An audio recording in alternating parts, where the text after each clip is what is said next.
I'm Maya, I'm 33, and my mom built her entire brand using my name, and I let her. But not anymore. I took it all back, piece by quiet piece. If you've ever been through something like this, comment below and subscribe. You're not alone. The rooftop was buzzing.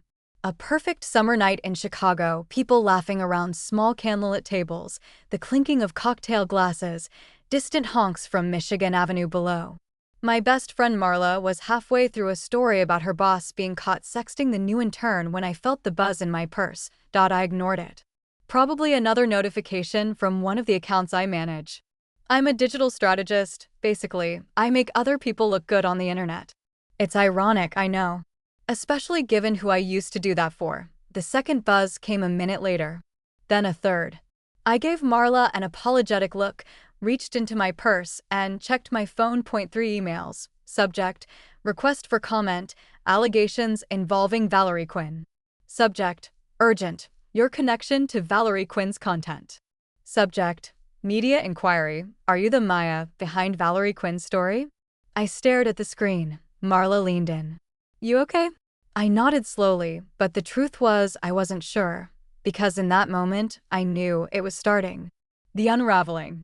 My mom's perfect little empire, the one built on self-love, empowerment, and carefully curated lies, was finally cracking, and I was the one who handed the world the crowbar. Let me back up. 5 years ago, my mom, Valerie Quinn, was just beginning her rise. She'd gone viral with a Medium article called "Healing is the New Hustle."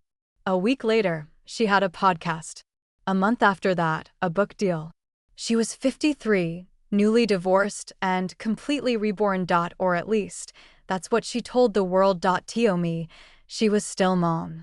The woman who made my favorite lemon tea when I had cramps, who curled up with me to watch Grey's Anatomy reruns, who could be both radiant and unreachable in the same breath. We were close. At least, I thought we were. Growing up, it was just the two of us. My dad left when I was 7. There were court hearings I barely remember and whispered conversations about what he did that I never fully understood until much later.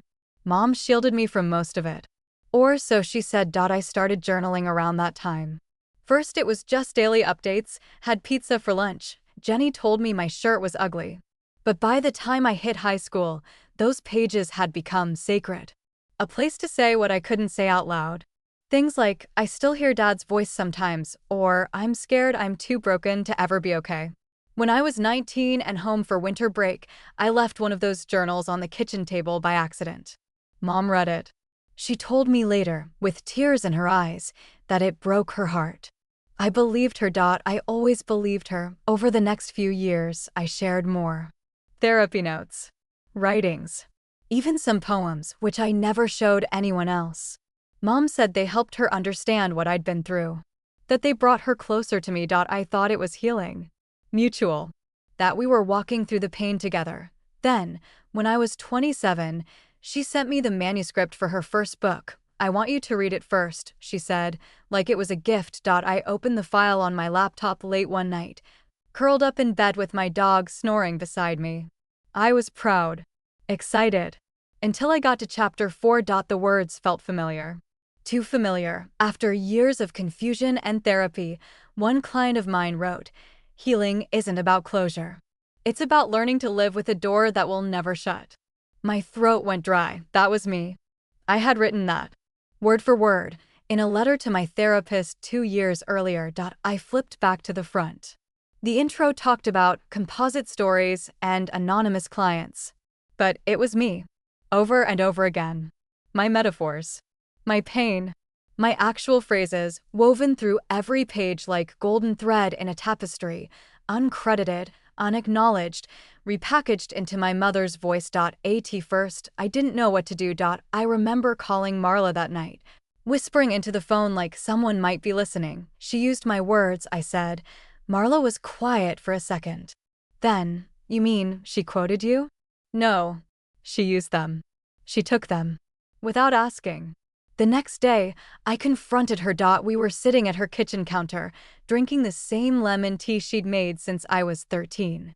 I was shaking. "Mom, those quotes in your book? The ones about healing and trauma and, it's me. You used my writing. She didn't deny it. Instead, she smiled softly, like I'd just given her a compliment. Oh, honey, your insights were so beautiful. I just wanted to share them. I knew you'd be okay with it.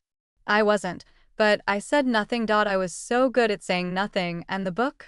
It became a bestseller. Soon, she was on panels, podcasts, late-night shows, talking about the pain women carry in silence, quoting the very silence I had gifted her. She thanked her daughter Maya in every speech, every interview, every dedication. But only as an inspiration. Never as a source. I started hearing my own words come out of strangers' mouths. Healing isn't about closure. Turn your pain into platforms. Write it down, then write your way out. The internet called her a genius. I started to disappear. I tried to tell myself it didn't matter. That maybe it was a kind of love. That sharing my story, even through her, meant the pain had a purpose, but it did matter.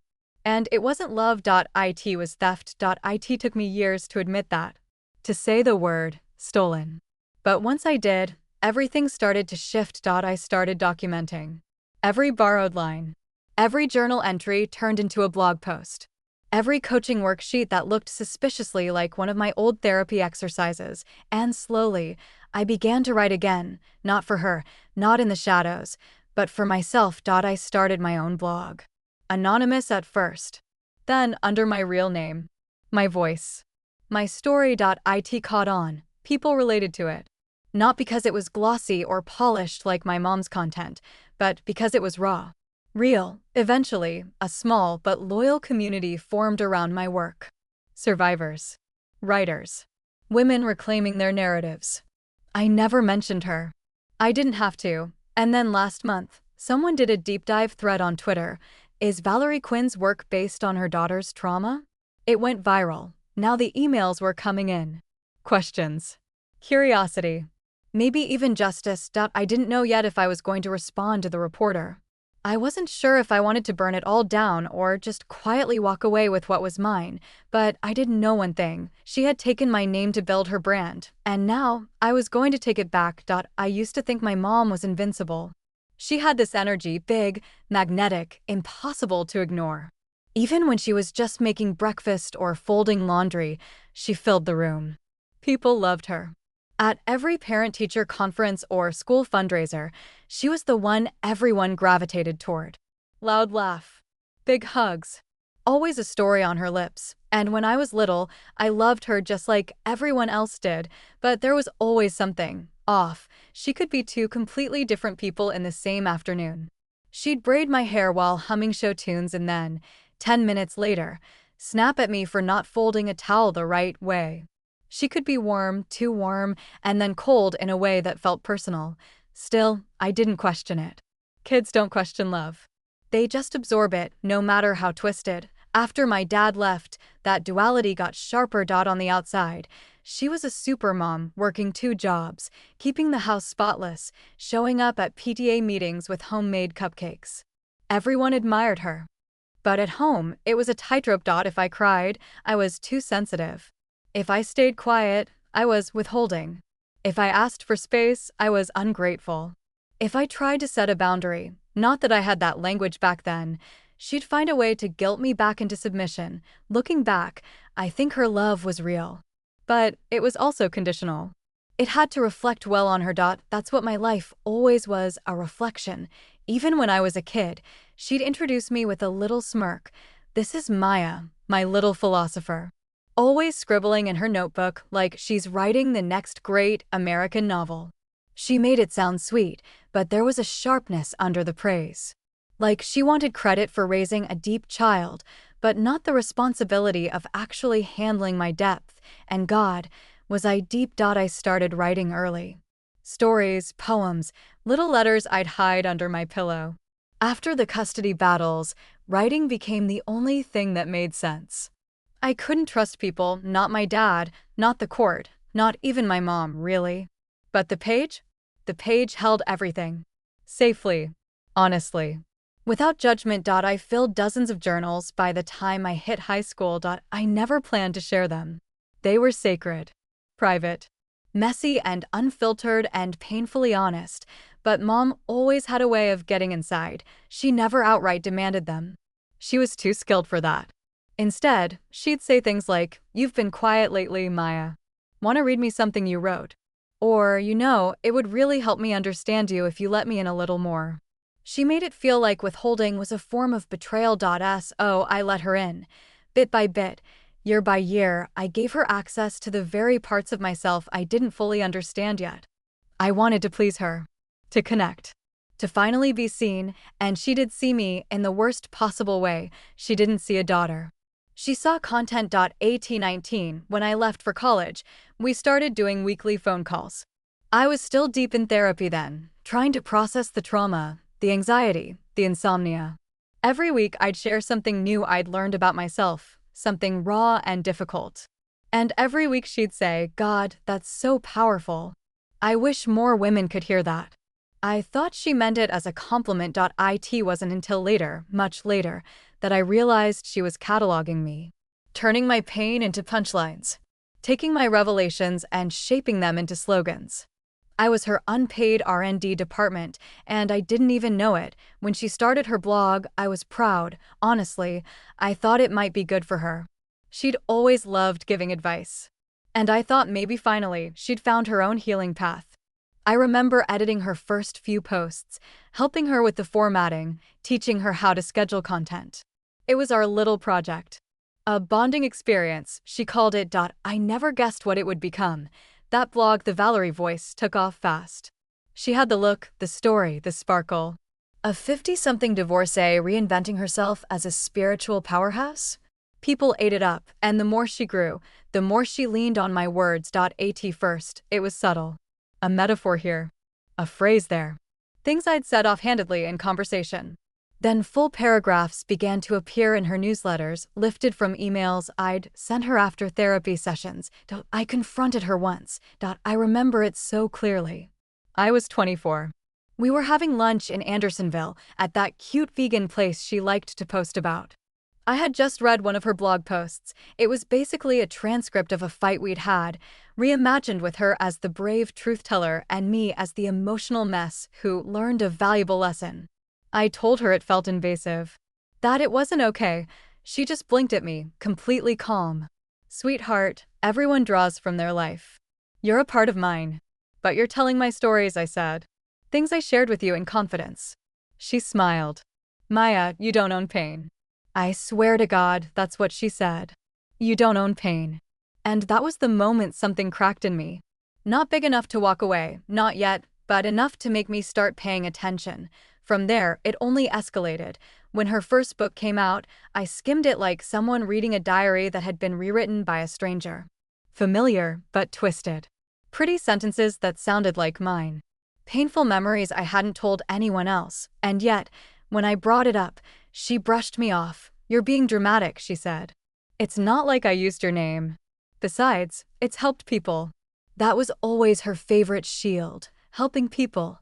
She claimed every story she borrowed, every boundary she crossed, was in service of healing. That the greater good mattered more than personal discomfort, but it wasn't about the greater good. It was about her brand. She loved being the authority, the savior. The wise woman who'd walked through fire and emerged with perfect hair and bullet points, and me, I was the fire. She walked through me. My stories, my therapy, my trauma, all served to make her look enlightened, and I let it happen, because I didn't know how to stop it. Because I still wanted her love. Because some broken part of me still thought, maybe if I keep giving, she'll finally see me as enough. She never did. Instead, she started calling me her muse. In interviews, she'd talk about her brilliant daughter Maya, who inspired her work. But never once did she say how I inspired it. Never once did she admit that half her material came directly from my notebooks and therapy sessions and personal breakdowns. She called me her light, but I wasn't a light. I was a lamp she drained to power her own spotlight. There were red flags everywhere. Friends warned me. My therapist gently pointed it out. Even Marla, who adored my mom at first, started saying things like, "Babe, are you sure you're okay with how much she's using your stuff?" And I'd lie. To them. To myself, I'm fine, I'd say. She just exaggerates. But I wasn't fine. I was shrinking. Dimming.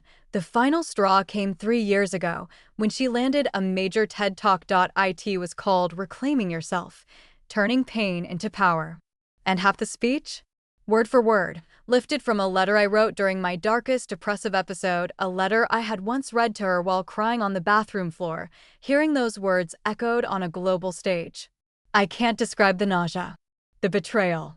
The way the crowd clapped like she was Moses coming down from the mountain with stone tablets she chiseled herself. That night, I threw my phone in the closet and cried so hard I couldn't breathe. I knew then she'd never stop, not unless I made her. But I also knew I couldn't fight her on her turf. She was too polished, too practiced, too powerful. So I started something new. A quiet reclaiming, and as I'll tell you in the next part, it wasn't loud. It wasn't flashy. But it was mine, and it worked. It started with a Facebook post, just one of those fluffy little graphics my mom used to post every morning, pastel background, cursive font. Some kind of feel-good quote that made it seem like healing was as easy as a latte and a deep breath. But this one was mine. It was a sentence I'd written in my private journal 6 months earlier. Sometimes peace isn't soft. Sometimes it looks like choosing yourself so hard it makes other people uncomfortable. I remember staring at the screen in my apartment that morning, the half-drunk coffee in my hand suddenly cold. There it was. My sentence. Dressed up in her branding colors. Posted with her logo in the corner like she'd authored it herself. The comments were full of praise. This hit me so hard. Needed this today, Valerie. You always say what I didn't know I needed to hear. I wanted to scream. I wanted to type, in all caps, she didn't write this. But instead, I closed the app and cried, not because I was surprised, God, I wasn't, but because it still hurt. Because even after everything, some part of me had held out hope that maybe she was done using me. She wasn't. That post was just the beginning. It went viral. Got shared by influencers. Turned into merch. I saw it on a sweatshirt in a boutique 3 blocks from my apartment. No one knew those words came from me, written at 2 a.m. after a panic attack, when I was trying to convince myself that cutting her off wasn't selfish, just survival. And now she'd made it into a catchphrase. I didn't know what to do. Again, every time I tried to confront her, she twisted it. Gaslight me so smoothly it felt like I was being slapped with silk. I just thought it was something we both said, she'd say, eyes wide with innocence. Or, you're so good with words, honey. You should take it as a compliment. But it wasn't a compliment. It was erasure. She wasn't quoting me. She was consuming me, and the worst part, she'd convinced everyone, her audience, her publishers, even my aunts and cousins, that we were this beautiful mother-daughter duo. 2 powerful women healing together, she said in interviews. My daughter Maya inspires me daily. It made me sick. They didn't see the late-night phone calls where she'd cry to me about her deadlines. Or the emails she made me edit as a favor. Or the therapy homework she borrowed and turned into coaching prompts. They didn't see how every piece of me that I shared with her, she monetized. But I saw it, and finally, I couldn't pretend anymore. The last straw came in the form of an email from a brand. Not just any brand. A huge mental health platform with millions of followers. They wanted to collaborate with Valerie Quinn and her daughter Maya on a co-branded content series. Apparently, my mom had pitched the idea without telling me. The email praised our shared voice, talked about a mother-daughter workbook series, asked if I'd be open to ghostwriting some pieces for launch. I remember blinking at the screen in stunned silence. She was still doing it, still using me, still pretending we were in this together. Still building her empire with bricks she'd stolen from my soul. I didn't reply. Instead, I called her. I was shaking before she even answered. Maya. Baby, she chirped. Did you see the email? Isn't this amazing? It's a real opportunity for you. For me, I said quietly. Or for you. Silence. I never agreed to this, Mom. I know. I was going to talk to you about it. I just needed to get them on the hook first. My stomach turned. This isn't how collaboration works, I said. You don't get to use my name, my story, my trauma, and then act like I should be grateful. Her voice sharpened. Maya, I've always said you inspire me. That's never changed. You're taking this too personally. How else should I take it? My voice was cracking now. You've taken everything I've ever given you and turned it into content. I don't even know what's mine anymore. That's not fair, no. What's not fair is you calling my breakdowns transformations. What's not fair is you quoting my therapy in interviews like it's your wisdom. What's not fair is you building a brand on my back and calling it love. She went quiet, and then, in the softest voice I've ever heard her use, she said, "You know what your problem is, Maya? You think everything is about you." That was it. The moment I finally, fully broke. I hung up. Blocked her number. Cancelled our shared Dropbox. Unlinked the Google Docs she still had access to. It was small, and it was late, but it was something. After that, I disappeared from her orbit, and she noticed. Oh, did she notice? At first, she tried the guilt route. I'm worried about you. You're pushing away the one person who loves you most. This isn't like you. Then came the anger. You're being selfish. Ungrateful. Everything I built for us. But I didn't respond, and that silence? That's what finally scared her, because she needed me more than I needed her, and once I was out of reach, she started slipping. Her content got repetitive. Her newsletters got sloppy. She tried hiring a ghostwriter, but it didn't sound the same. Her voice wasn't hers. It had always been mine. Then came the articles, whispers about authenticity. A Reddit thread dissecting her quotes and finding matching phrases in trauma blogs. A YouTuber doing a deep dive on the cult of Valerie Quinn and pointing out that every major moment in her timeline mirrored known survivor narratives down to the same metaphors. People started asking questions. She didn't have answers, and I stayed silent. Until now, because when that viral post, my words, showed up on a sweatshirt in a boutique, something inside me snapped back into place. I was done being quiet. So I did something small, but irreversible. I created a new Instagram account, not anonymous, not disguised, just at Maya Quinn Original. No filters, no branding, just me. And on the first post, I uploaded a page from my journal. Dated. Scanned. RAW.IT said, sometimes peace isn't soft. Sometimes it looks like choosing yourself so hard it makes other people uncomfortable. No tags. No hashtags. Just the truth. Within 48 hours, the post had over 20,000 shares. People commented things like, "Wait, you wrote this? And this quote changed my life. I thought Valerie Quinn wrote it?" And that's when the emails started. Journalists. Readers. Fans. All asking the same question. Is your mom's work actually yours? And for the first time in my life, I was ready to answer. I didn't expect the comments to hit me the way they did. After I posted that quote, the one she stole, the one everyone thought was hers, I told myself I was doing it just to reclaim the truth. Just to mark the territory of my own words. No big announcement. No takedown. Just a quiet, visible correction. But once the post started spreading, people began digging. Connecting dots. Asking bigger, harder questions, and their words, they didn't feel like support. They felt like salt. Wow, your mom's been copying you this whole time? I always thought her stuff felt weirdly borrowed. Guess I was right. Have you considered suing her? Damn, your whole childhood must have been a performance for her content. Each comment, even the ones meant to be on my side, twisted the knife in ways I hadn't expected. Because they didn't just see me as a writer reclaiming her work. They saw me as a victim, and I wasn't sure I was ready to live in that version of myself. Not publicly, but the truth.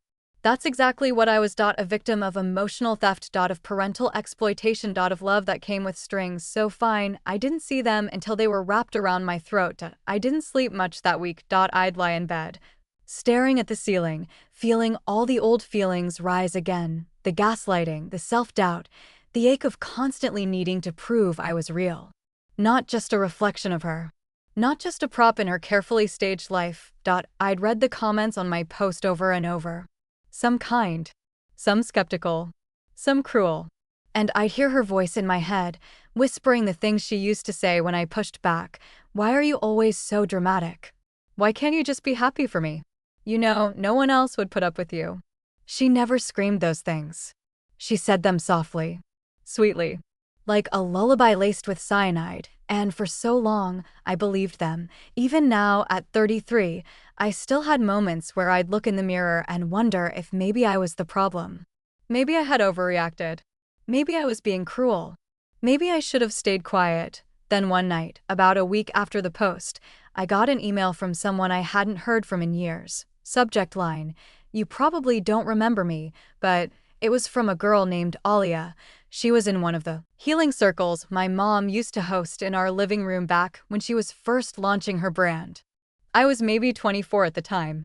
She was barely 18, quiet, anxious, eyes like she'd lived 3 lives before this one. I remembered her instantly. She wrote, "You probably don't remember me, but I was in one of your mom's early coaching groups.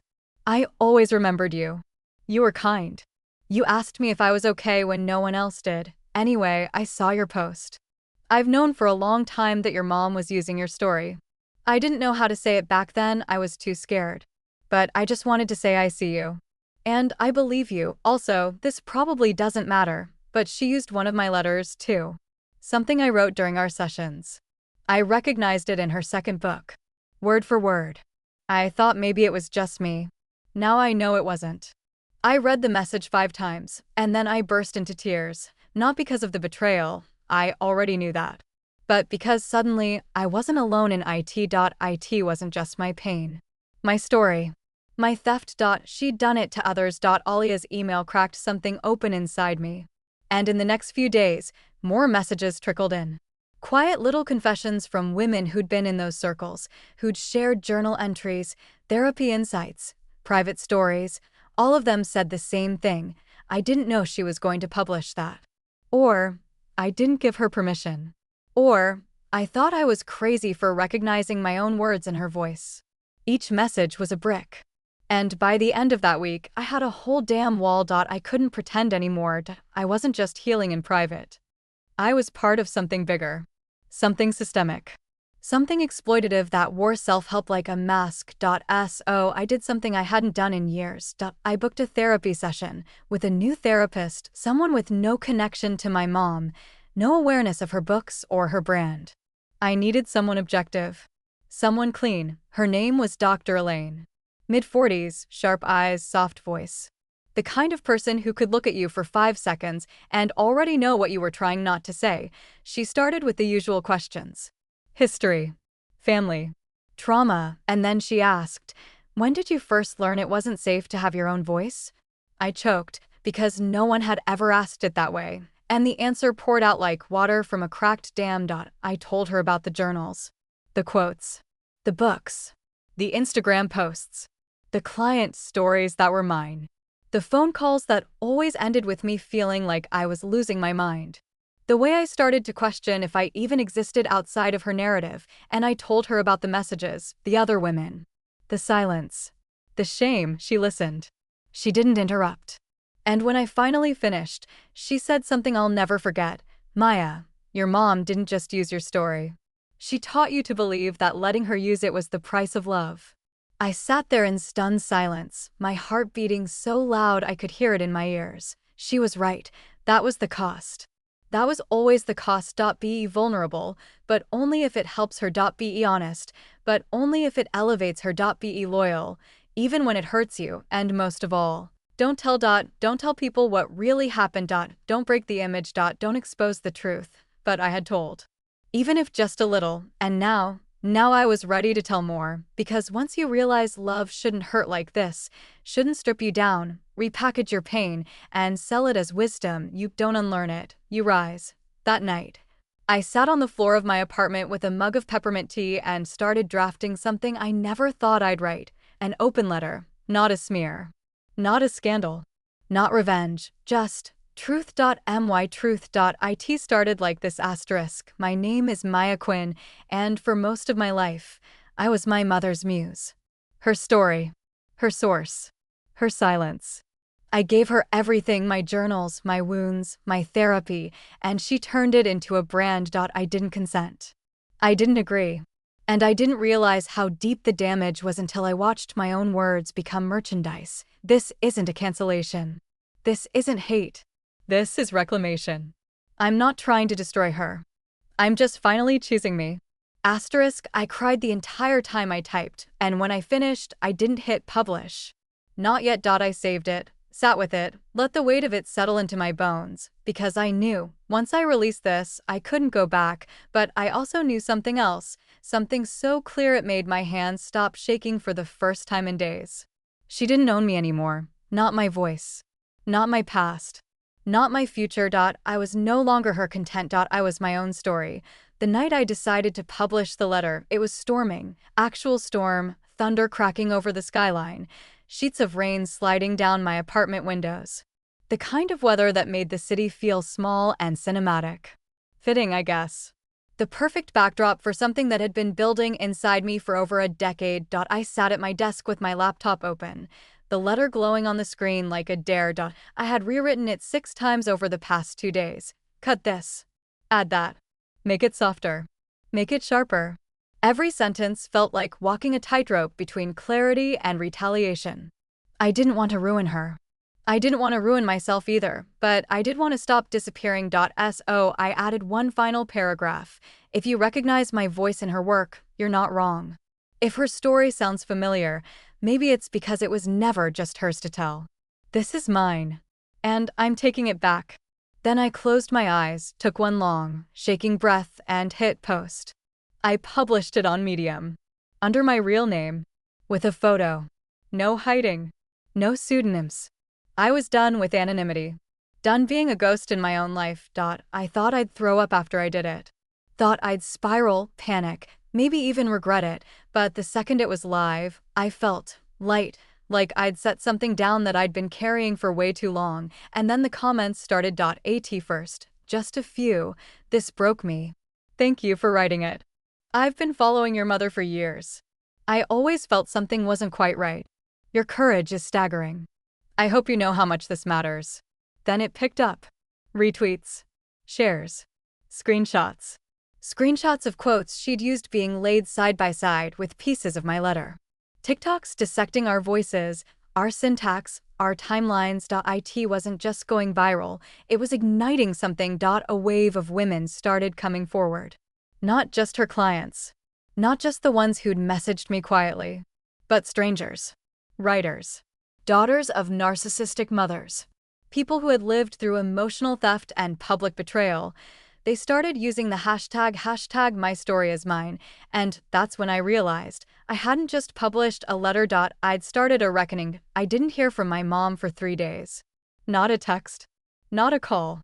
Not an email, but I knew she'd seen it. She always saw everything. On day 4, I got a single message, just one line, "We need to talk." In person.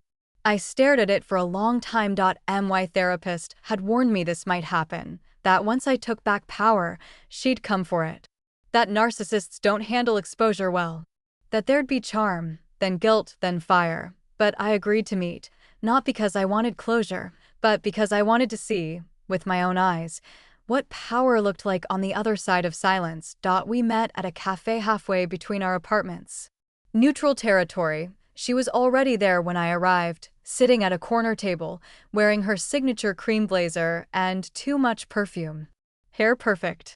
Smile painted on like always. "Hi baby," she said, standing to kiss my cheek. I stepped back. "No," I said. Her smile faltered. We Saturday silence stretched between us like a loaded wire. She was the first to speak. "You hurt me." I almost laughed. "Almost. I told the truth," I said. She sighed dramatically. "You framed it like I stole from you." "Maya, I raised you."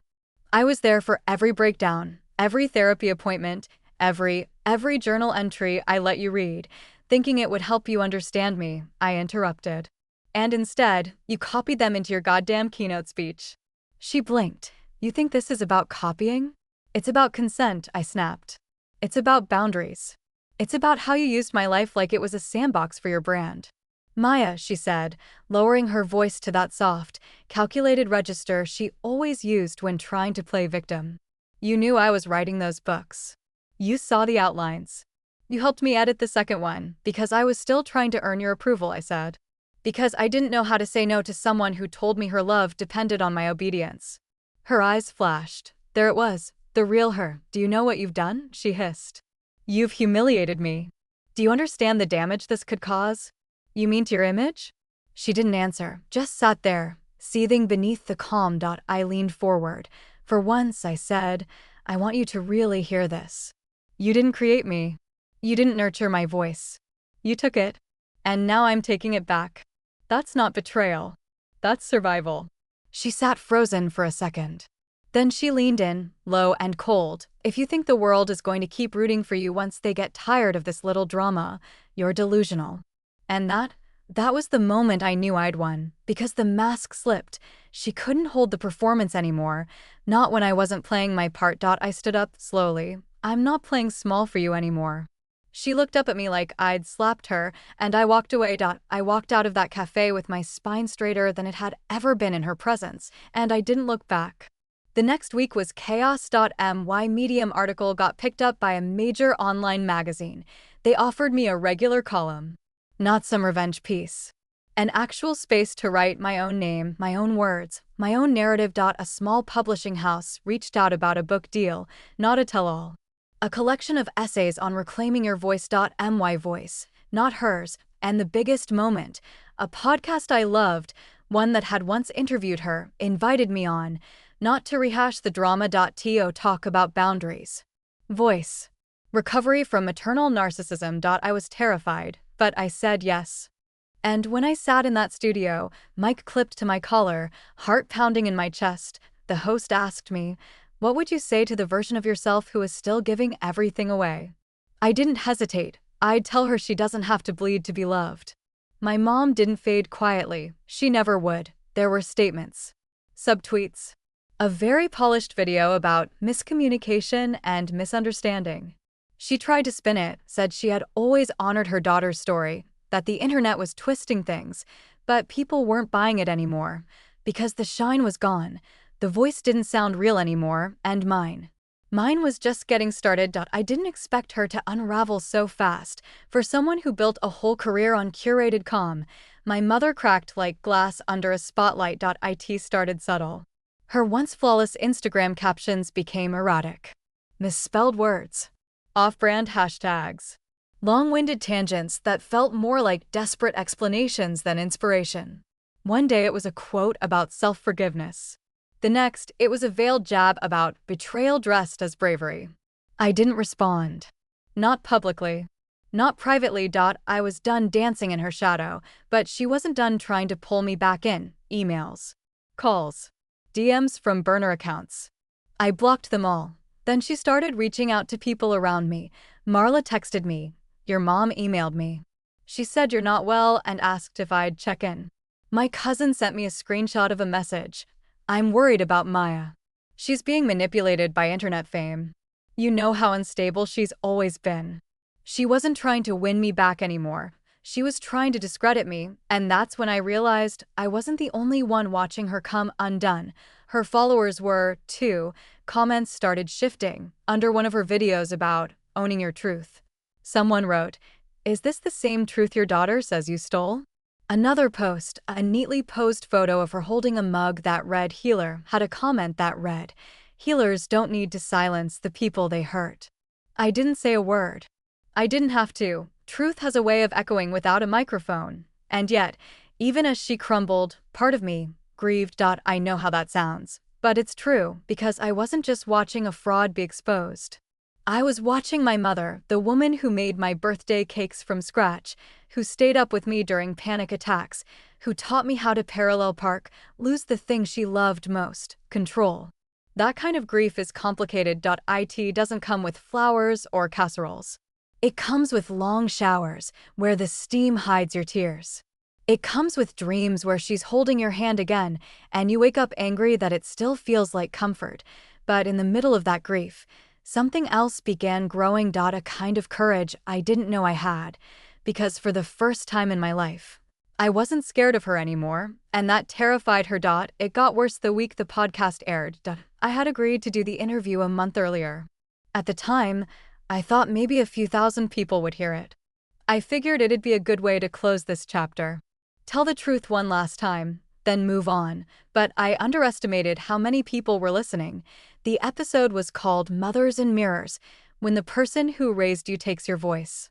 It dropped on a Monday. By Tuesday, it had 500,000 downloads. By Friday, I was trending on Twitter. People were sharing their own stories. Daughters of narcissists, survivors of coercive parenting, women who'd been groomed into silence by mothers who smiled through everything, and suddenly, I wasn't just reclaiming my story. I was helping other women do the same. But with every message of support, came another gut punch from my mother's corner. A friend forwarded me a leaked newsletter, something she had sent privately to her premium subscribers. In it, she wrote, "There are many sides to every story. I have always respected Maya's journey, but some people use trauma like a weapon. They twist it for attention. Healing doesn't always look like public shaming. Sometimes it looks like grace, the kind that stays silent when lies are loud." It was venom wrapped in a silk ribbon, and the worst part? I knew she believed every word, that she saw herself as the victim. As the one who had been attacked, and maybe that's what scared me most, because someone who can hurt you and convince herself she's the one bleeding, that's not someone who can be reasoned with. It's someone you protect yourself from. I stopped checking her social media after that. I had to. It wasn't just triggering, it was toxic. Every post, every comment, every attempt to reframe the narrative, it drained me. I shifted my focus. I started writing, not about her, about me.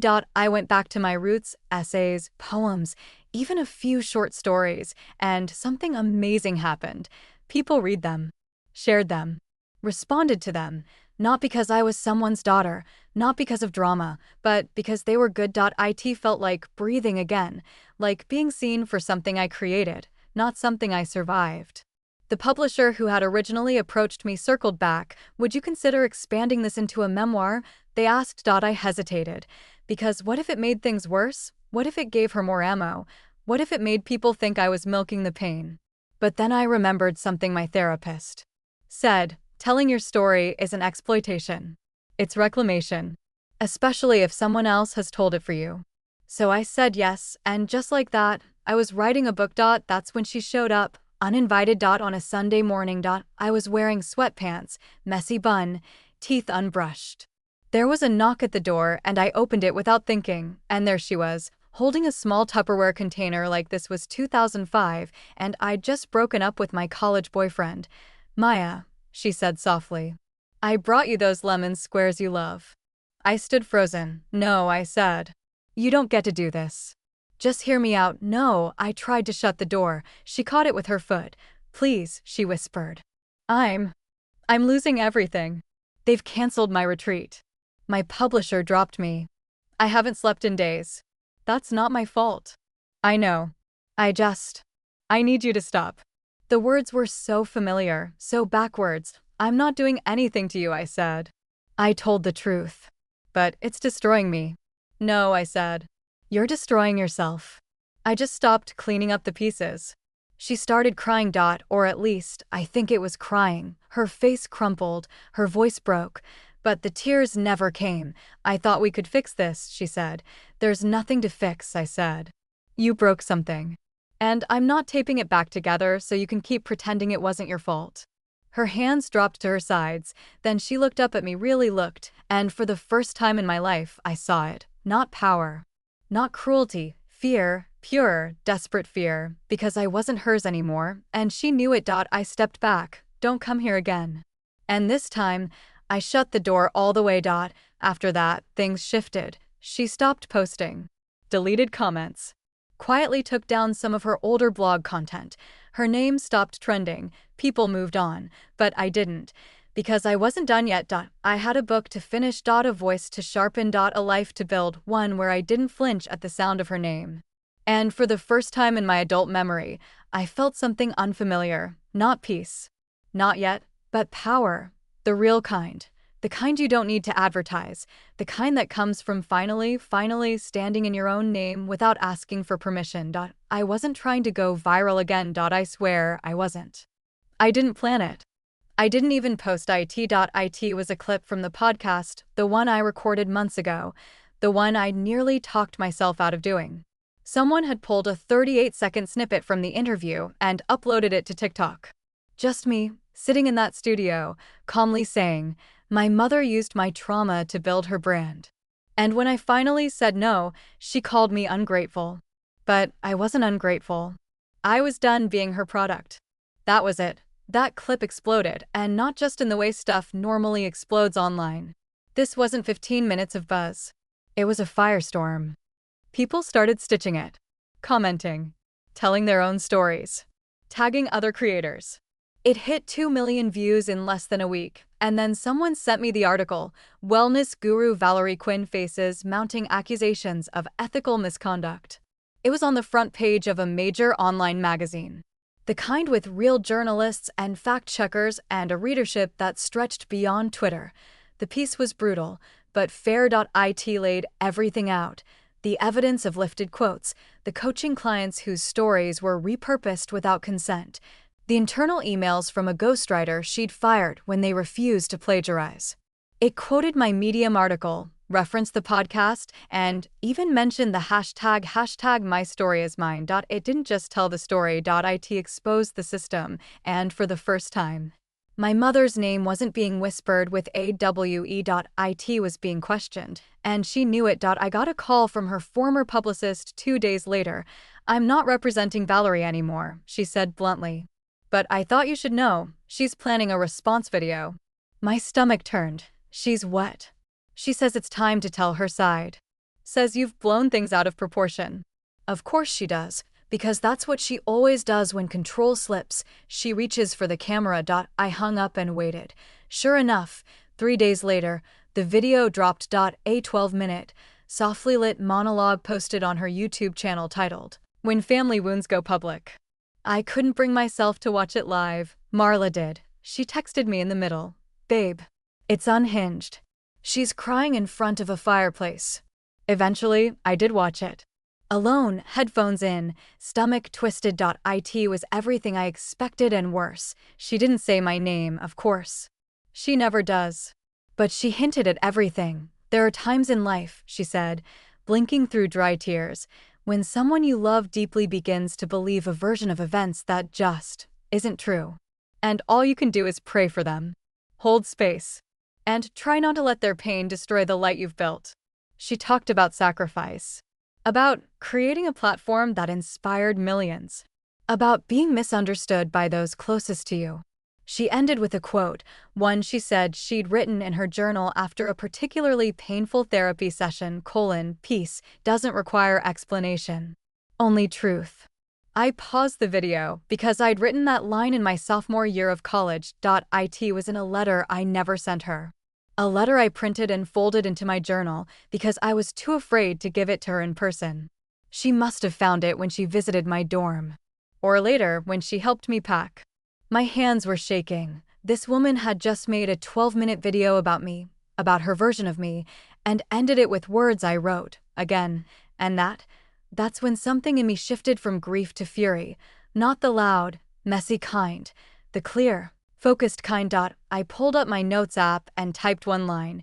"She doesn't get the last word." I wasn't going to fight her on her terms. Not with tears or indirect digs or faux spiritual platitudes. I was going to show her, and the world, the receipts. The next day, I published a follow-up essay. It wasn't angry. It was surgical. I included screenshots. Dated documents. Side-by-side comparisons. I embedded scanned journal pages next to her published quotes. I cited ISBN numbers. I linked to the original blog posts. I showed, without commentary, how my words had been lifted. I included a brief disclaimer. This isn't about revenge. It's about clarity. I don't need to convince anyone. But I refuse to let distortion stand unchallenged. Truth matters. Consent matters. And I won't apologize for defending both. The response was massive, again, but this time, something was different. This time, there was no debate. No more. Maybe she didn't know, or maybe it was a coincidence. It was too obvious now. Even her die-hard followers, the ones who defended her through everything, went quiet. Some even apologized, others quietly unfollowed, and within a week, she deleted the video. No explanation. No statement. Just gone.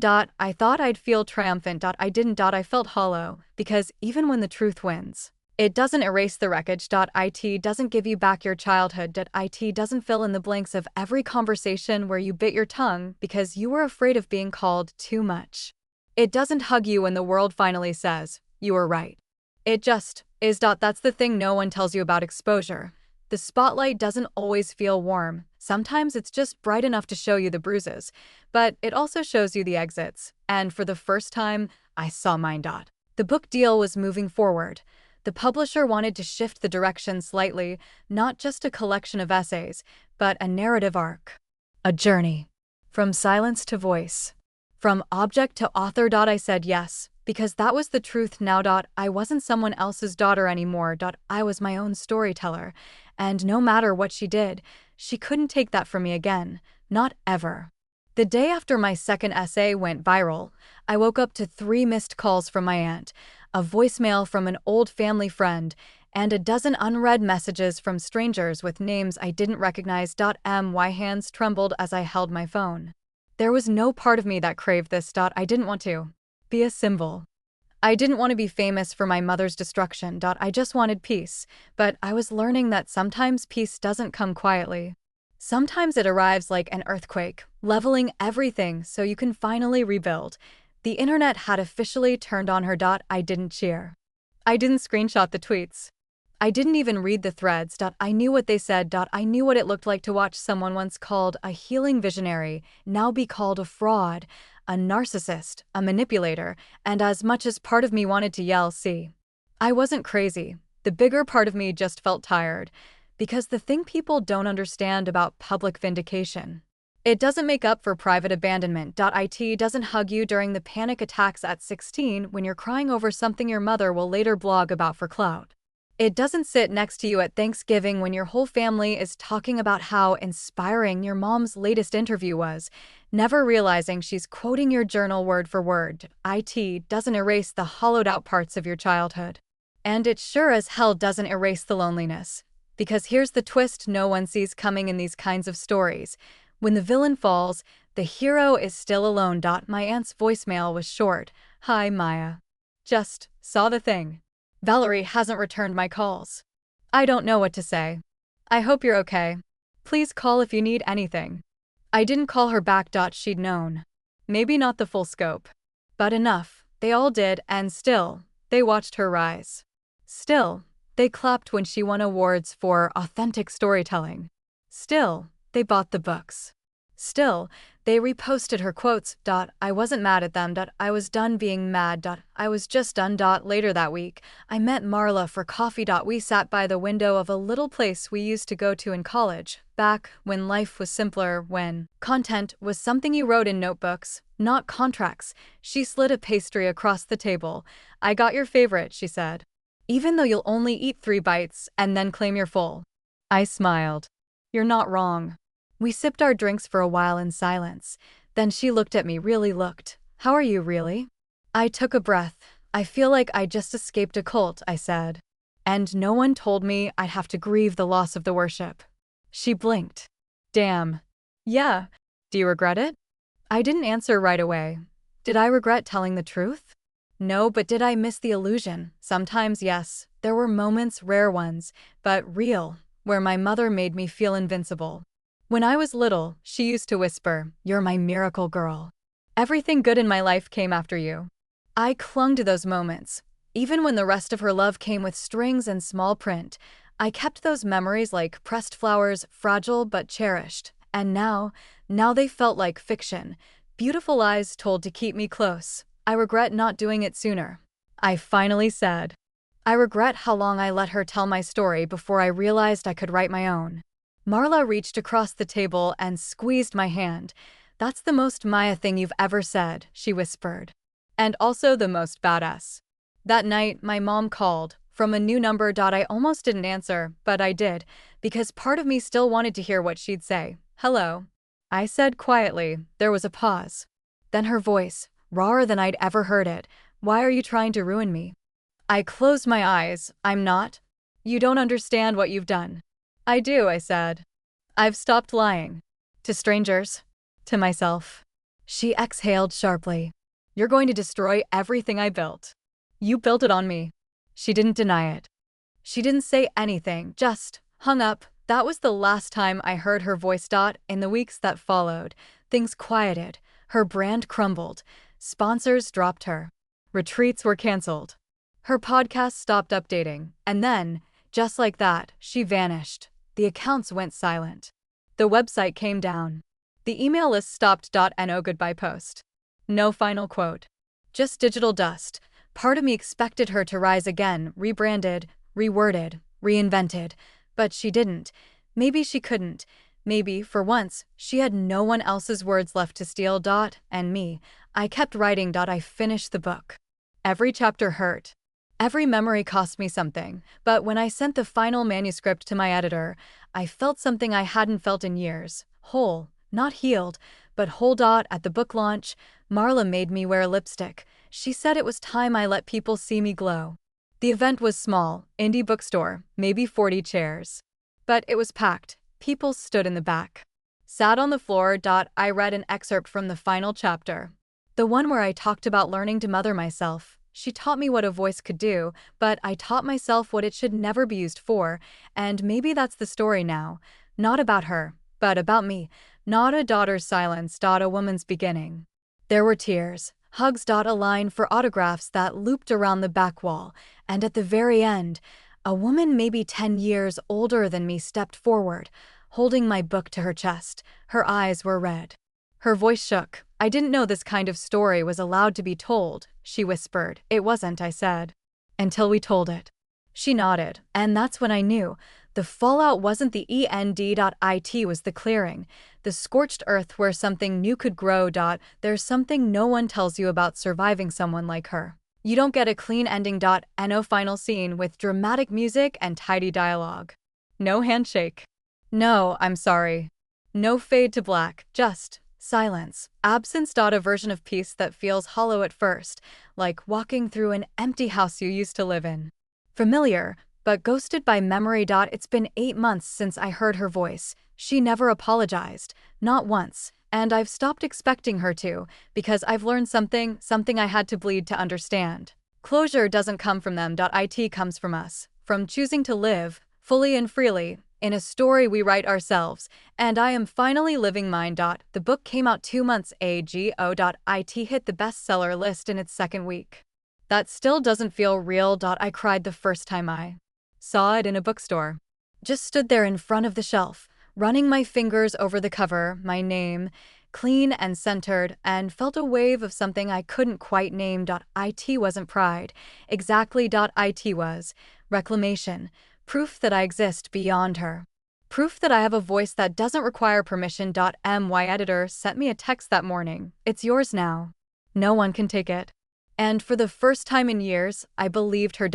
I still go to therapy every Thursday. Still unpacking. Still healing. Some weeks we barely speak. Just sit in the quiet and let the weight settle. Other weeks I'm on fire, peeling back memories like wallpaper, looking for what's underneath. I've stopped trying to get better. That's not the goal anymore. Now I just want to be whole, even with the cracks, especially with the cracks, because the cracks let the light in, and I am so full of light now, it scares me sometimes. I haven't talked about her publicly in months. Not in interviews. Not in posts. Not in podcasts. Not because I'm scared, because I'm done. She took up enough chapters. She doesn't get the epilogue. The last thing I ever said about her in writing was this. She taught me the cost of being voiceless. I chose to stop paying it. That was enough. Marla threw me a birthday party last week. 34. Small rooftop. String lights.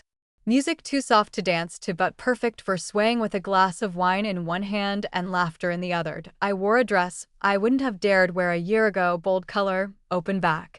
High slit. I used to dress like I was apologizing for taking up space. Not anymore. People brought books for me to sign instead of cards, wrote messages like, "Thank you for giving me permission to speak. You helped me understand my mother without becoming her. You made me feel seen." And my favorite, this book didn't save me.